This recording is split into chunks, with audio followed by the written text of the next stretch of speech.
मुखड़े पे काला काला चश्मा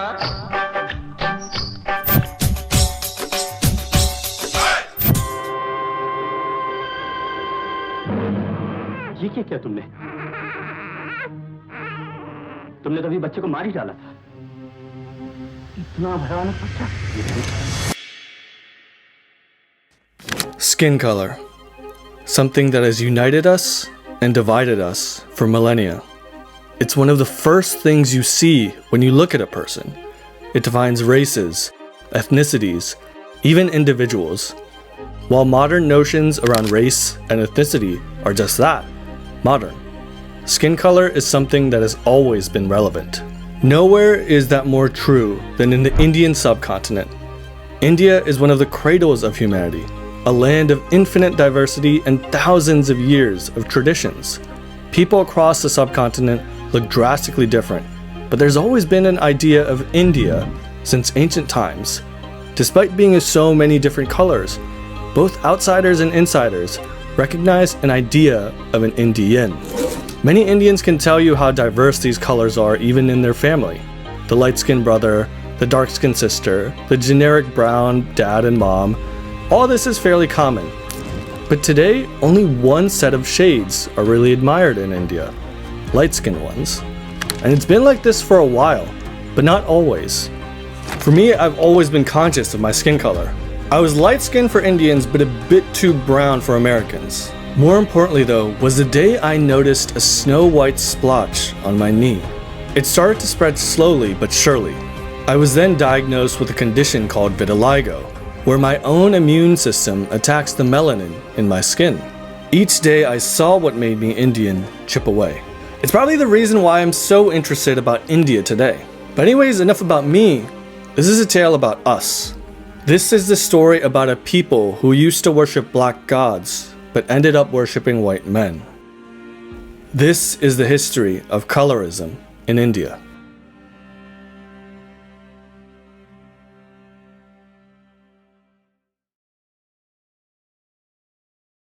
First, let's start off with some background. Why is India so diverse in terms of skin color? The obvious answer is size and geography. India is called a subcontinent for a reason. It has various biomes and climates, leading to people adapting in different ways, skin color included. But we also have to recognize something else. We have to talk about the peopling of India, or the various groups that migrated into India and mixed and made all these different groups, well, Indian. Now this happens everywhere across the world, especially in ancient times. Migration is a norm in human history. Various different ethnicities and tribes and groups would migrate in and out of regions. This is, again, super normal. Only in India is this type of stuff politicized to this degree, and we'll talk about why later in the video. The reason I'm bringing it up now though is because it's important to understand these variations in skin color. To put it briefly, India has about 4 or 5 different groups, you could say, that have migrated into India and mixed to make Indians. Pretty much all Indians are a mix of the first 3, and some have the 4th and 5th group. The first group we're talking about is the ancient ancestral South Indians. Now I'm saying South Indian, but that's kind of a misnomer here. It's not necessarily the best way to describe it, but that's what scientists describe it as. All Indians have this AASI DNA in them. These are some of the first migrants out of Africa who arrived probably around 60 to 70,000 years ago, give or take, and they are the main source of our darker skin. Next are migrants from around Iran. These people came from around 10,000 to 9,000 years ago. They were probably a lighter shade of brown than the AASI people who already were in India, and these groups started to mix, and that's how the Indus Valley civilization came about. Then comes people from the steppe, and this was kind of a continuous trickle migration from probably around 4,000 years ago, maybe a bit later. But these people came from Central Asia and had probably the lightest brown skin, we could say. They came in waves and they integrated with the local population. Now, combine all these 3 groups and you start getting cultures like the Vedic culture. And keep in mind, this history is still kind of contested, it's still kind of shifting, there's multiple theories, so maybe some groups came earlier, some groups came later, but the point of this video we're talking about is this mix of skin colors, so just keep that in mind. Anyways, all 3 of these groups are in almost every single Indian, I'd say, probably 95% plus, if not even more. We are a mix. And I just want to emphasize, every Indian is indigenous because of this. When it comes to the ancient beliefs of these people, they worshipped Indian land, they worshipped Indian gods, Indian flora, Indian fauna. Their holy sites are in India. This is what indigenous means. So just, again, keep this in mind. We are all a mix. We're just of different ratios, which usually varies around region or caste. And we'll talk about this later too. Just trust me. Let's keep going. In terms of the last two groups, one is the Austroasiatic people who came from Southeast Asia probably around 4,000 to 3,000 years ago. And these people will have a lot of impact on tribal populations. So you may have heard of something called Adivasi. Again, this is like a misnomer. Like everyone is Adivasi. Everyone has a mix of some groups that came earlier, some groups that came later. So this term is kind of BS, to be honest. And then around the same time, and definitely a bit after, we had some people coming from the Tibetan plateau. That's how we see some Indians with some more East Asian features. These two groups definitely contribute to that. Combine all 5 of these groups and you get crazy diversity, especially in terms of skin color. And this mix of lineages, even within a single Indian family, kind of explains why you see so much variation within families. I know some of you guys have made fun of your dark brother or sister, so you can't get away from that here. We're going to talk about that. But enough biology and basically prehistoric history. What did ancient Indians themselves think about skin color?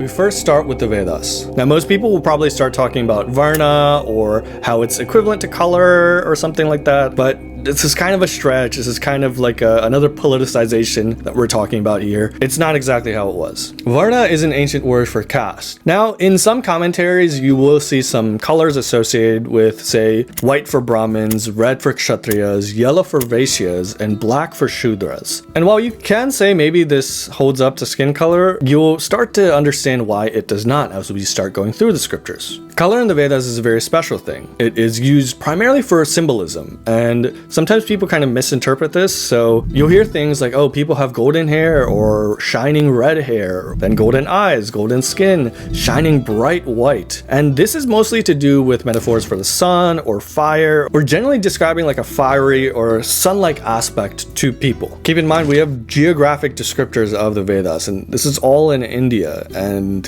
there's not that many blonde people in India as I know so far. There's also symbolism in terms of white being a color of purity or newness or hope, and then black being a color of darkness and ignorance and evil. Now, sometimes people transpose these into, say, ethnic groups or something, but let's keep going and you'll see that doesn't really hold up. Surprisingly enough, in the early Vedas, we don't see that much commentary on skin color like that. What do I mean by that?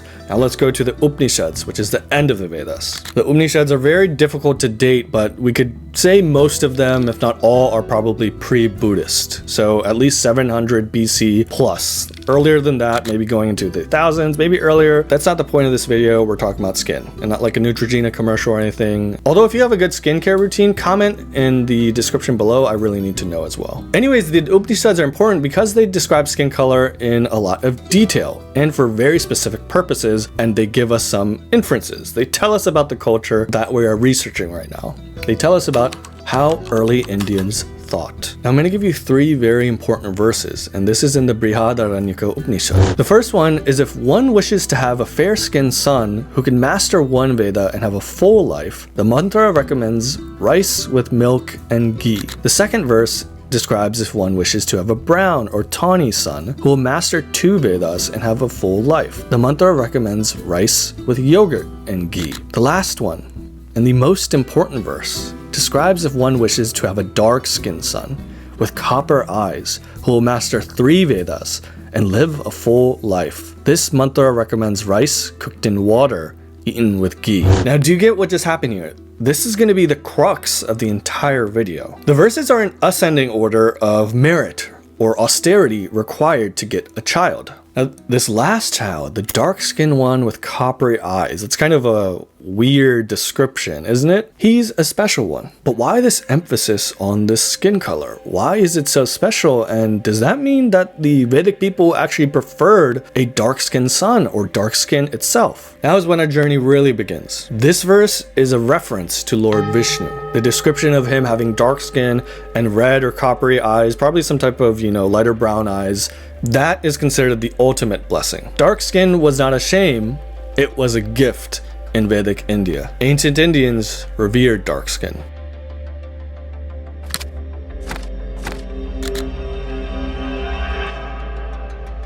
Kali, Vishnu, Vaman, Ram, Krishna. All these gods are described as very beautiful, and the scriptures have super vivid descriptions of their dark skin. One description you'll frequently hear is Mega Shamam, which references a dark thundercloud ready to burst with rain. You'll find this in the Ramayana, in the Bhagavatam, in the Vishnu Puran, in the Mahabharata, and various other scriptures. A big source for this video is the book Black Avatar by Amit Majmudar. This is an awesome book. It's in the description. Go ahead and buy it. But in this book, Amit actually describes something he calls the three Krishnas in the Mahabharata. Firstly, there's a Krishna of divinity, Lord Krishna, the avatar of Vishnu. The Krishna of beauty, or Krishna, is Draupadi, the wife of the Pandavas. She was very dark-skinned and considered probably the most beautiful woman in the entire epic. Hence the name Krishna. Krishna, in this sense, means black or dark-skinned. Lastly is the Krishna of wisdom, Maharishi Ved Vyas, whose original name is Krishna Dvaipayana.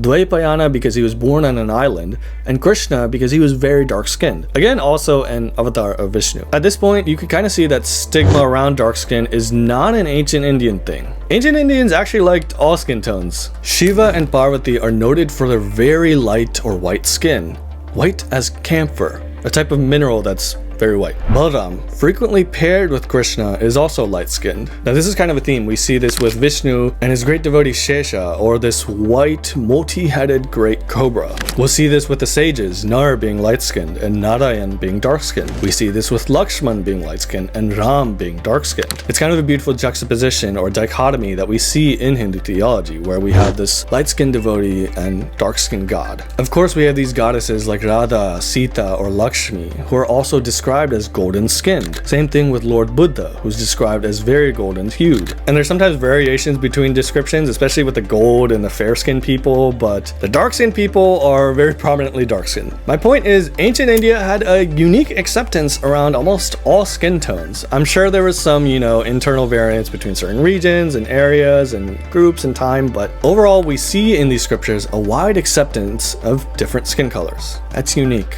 That's different from India today. Nowhere can we see this better than the caves of Ajanta. The earliest carvings date around to around the 2nd century BC and were primarily used by Buddhist monks and sometimes traders or travelers as a place of refuge or a monastery. Over the next hundreds of years, you'd see scenes of Buddha's life as well as contemporary India be painted along the walls in these amazing murals. Something that immediately jumps out when you look at these paintings, these earliest depictions of Indians in terms of paint, is dark skin. There's a lot of people who are dark-skinned. And the artists had a wide array of pigments they could choose from minerals or plants or other types of earthen products, and you can kind of see this across the paintings as well. There are light-skinned depictions, there are dark-skinned depictions, there's everything in between. So you see a whole range, but you see a lot of dark skin. And look, Indians are primarily dark-skinned, especially around that area in Maharashtra. So they were painting themselves as they were. They chose to go black, but eventually they did kind of go back. But we'll discuss that in a little bit. Ajanta is the most famous, but we also see similar depictions in the Ellora caves in Maharashtra, the Bagh caves in Madhya Pradesh, the Sita Navasal cave in Tamil Nadu. All these date to around the 5th or the 7th century AD, and they're in different parts of India. So we could kind of see a snapshot of how Indians viewed themselves. So what exactly changed?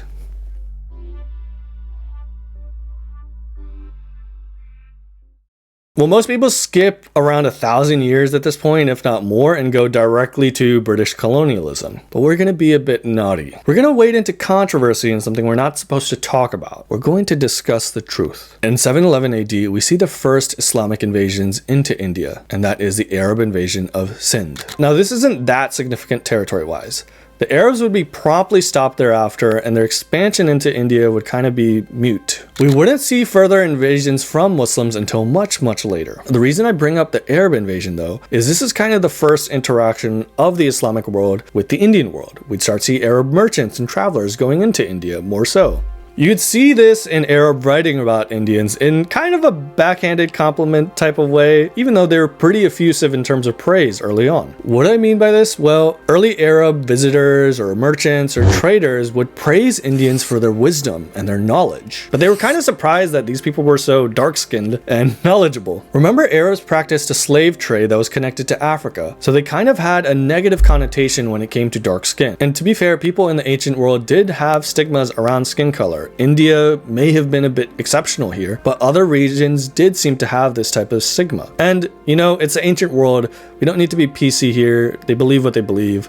And that was then. But again, the reason I bring this up is because since Arab culture was the pinnacle of Islamic culture, this dark skin stigma would start to spread or reinforce in some cases. And reinforcement is probably the more important way to describe it when it comes to India. That is because this skin color stigma, this association with dark skin being bad, this spread more so because of the Turkic invasions into India. Around the 10th century AD is when we'd see some of the first most prominent ones with Mahmud of Ghazni. Now he would come down and sack Somnath multiple times as well as other areas in India, but he wouldn't really make that much of a base in India. It'd be a bit more temporary. Same thing with a few later invaders until the Delhi Sultanate and eventually the Mughal Empire. Now these Central Asian Turks themselves would be light-skinned, but they also had another cultural attachment to them. They were attached to Persian culture. And in Persian culture, light skin is a huge thing. That is a beauty standard. So they combine all of these sources of dark skin stigma, whether it's the Arab Islamic one or the Central Asian Turk one or the Iranian Persian one, and they would despise dark skin. They despised these Hindus and these Indians that they would conquer. They thought dark skin was ugly. And this is where we see kind of a slow motion cultural imposition start happening within India, especially the areas that they conquered. Add to the fact that a new slave trade also opened up. Dark-skinned Indians would be carried off into Central Asia and other parts of the Islamic world for slave work. Arabs associated dark skin with slavery due to the connection with Africa. Now it was the turn of Turks and Persians to associate more sun skin with slavery. Even the beloved poet Rumi, who isn't just popular today but was also popular back then, he had a lot of poetry criticizing dark skin and associating the word Hindu with slavery or dark skin or arrogance or ignorance and all these very negative connotations. This combination, Hindu, dark skin, slavery. That is what the Islamic world started to think of Hindus. It went away from this earlier Arab idea of men of wisdom to becoming men of slavery.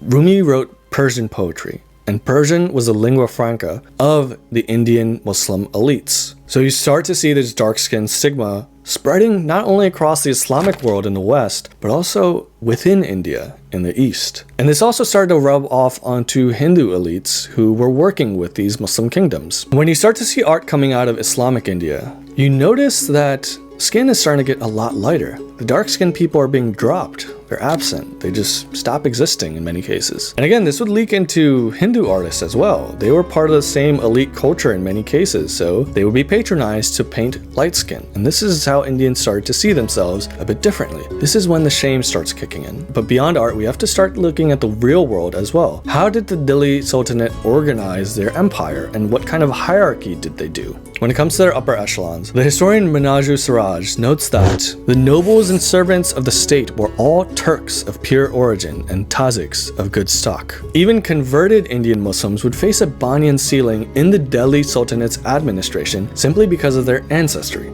simply because of their skin color. Even later Muslim empires like the Mughals or the Bahmanis would import Turks or Persians or just Muslims from the West into their administration, as they highly valued these people simply because of their lineage, because they were not Indian, because they were light-skinned. Now think of the social effect of this. All the people at the top are light-skinned and all of the people below them are progressively getting darker and darker and darker. What does this do to a person's psychology? What does this do to a society's psychology when they see this? This foreign elite idea of lighter skin being better starts to percolate across India over these hundreds of years of Islamic rule. However, we have evidence that this obsession is not that widespread, and that's because Islamic empires didn't conquer all of India. Marco Polo, a famous medieval European traveler, actually traveled up and down the west coast of India, from Kerala to Maharashtra to Gujarat. Something he noticed and was kind of perplexed by was that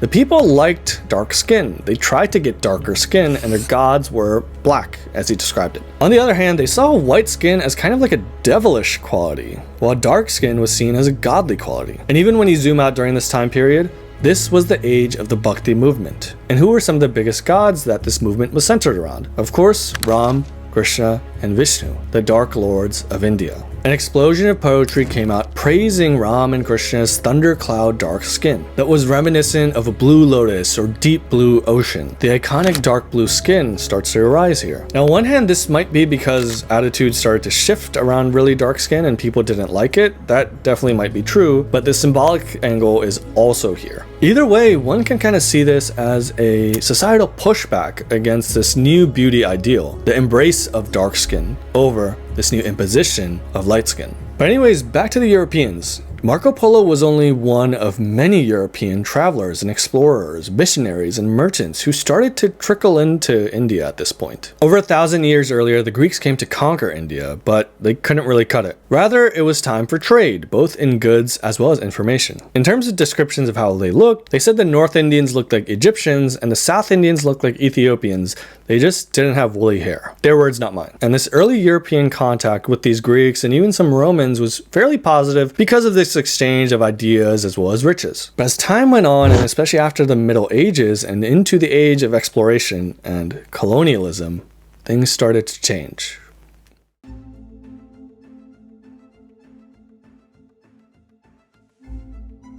While India's Turkic conquerors were into light skin, Europeans were another level. Much more concrete ideas began to emerge around the ideas of race and the differences between people. Some of the earliest of this rhetoric that we hear is actually from the Portuguese. We have a lot of accounts of Portuguese rule in places like Goa, and especially of the Inquisition, when locals were forced to convert to Christianity, as well as the descriptions of these locals. Francis Xavier, a missionary who advocated for this brutal Inquisition, notes how he detested the blackness of the Hindus, and he kind of gloated about their black idols being destroyed. This guy probably has around over 100 institutes and schools named after him in India today. Now, while the British didn't really have as much religious motivation when they came to India, it was mostly commercial and trade and eventually conquest, they shared the disdain for dark skin with the Portuguese. And again, I don't want to judge people based on modern standards. People back then were racist, like, let's be honest. But I do want to give you the context of how these European colonialists came to India and how they viewed Indians, especially them being considered less than because of their dark skin. Think of how often you hear the word fair in English literature as a sign of beauty. Now, other global literature also has descriptions about maybe light skin being better or a certain skin being better, whatever, but this almost single-minded obsession within British literature about fair being good gives us a clue into the mentality of a lot of these colonialists. And as the British conquered India after commercializing it, colonialism came into full effect. Not only were Indian markets and industries destroyed by the parasitic effect of colonialism, but also Indian self-conception. The East India Company and the British Crown ran British India with a network of Indians. These Indians would work under British officers and imbibe British values. This idea of dark skin being bad, again, we have another set of elite Indians imbibing this after the earlier Islamic empires, and elite attitudes eventually rain down. There is a trickle-down effect here in terms of culture. So this is how we start seeing a greater and greater idea of dark skin being bad. Another aspect you have to consider is the British obsession with race and anthropology, and how it would be integrated when it came to studying India. The British were a very detail-oriented people and super systematic. Whether used for good or bad, this is what the British were, and they were super efficient when it came to this. This meant they would start noticing details in people that even the people may not notice. The British recorded the differences of skin color between castes, the differences in their demeanor, the differences in how they carried their life. And they would craft theories such as the martial race theory or the Aryan invasion theory. Remember those migrations I described earlier in the video? Those types of migrations, again, they happen all across the world. But now we started to see a politicization of it and a racialization of it from the British. And it is true that castes kind of are distinct ethnic groups, even in terms of their genetics. But while they have differing ratios, they all come from the same sources in most cases. Not just that, but this isn't all that salient. You can't necessarily tell someone's caste by their skin color or vice versa. Maybe you could tell what region they're from, and even then it's kind of difficult at times. Nonetheless, this type of racialization has really caught on in certain parts of India, especially a place like Tamil Nadu with the Dravidian movement. Even nowadays, there's these ideas about indigeneity, where certain castes are more indigenous than others, and measuring like genetic percentages and stuff like that, and this type of stuff is almost always just used for hatred. Let's just be honest, that's what it is. This probably isn't the best path for Indians to go on, dividing themselves by color and genetics and race and whatever group mix you are. I don't think it's good, but that's personally just me. Either way, back to the British. Thomas Macaulay, a leader in the British administration of India, created this brown Englishman concept, where he wanted to craft a group of Indians who were Indian in blood and color, but English in tastes, opinions, morals, and intellect. The British not only physically conquered and destroyed India, they also did it mentally. They picked apart Indian institutions and replaced them with their own. Will Durant, possibly the most accomplished American historian ever, notes that when the British came, there was throughout India a system of communal schools managed by village communities. The agents of the East India Company destroyed these village communities and took no steps to replace the schools. Even today, after the century of effort to restore them, they stand at 66% of their original number 100 years ago. There are now 730,000 villages and only 162,015 primary schools. Only 7% of the boys and 1.5% of the girls receive schooling, i.e. 4% of the whole. Such schools as the government has established are not free, but exact a tuition fee, which, though small to a Western purse, looms large to a family always hovering on the edge of starvation. Mass Indian education basically ceased while elite Indian education was controlled by the British. As elite Indians began to consume more British education and literature and ideas, Macaulay's words came true. We started to see brown Englishmen. But later, many of these brown Englishmen would rebel and fight for freedom. However, their biases remained. All these ideas about Indian inferiority and shame would stay in these people despite fighting for freedom. There was a sense of deep shame here. A shame around Indian religion, culture, values, and indeed, skin color. As the Indian Republic was born and India became one, these elite ideas would now start to supercharge and accelerate across all of India.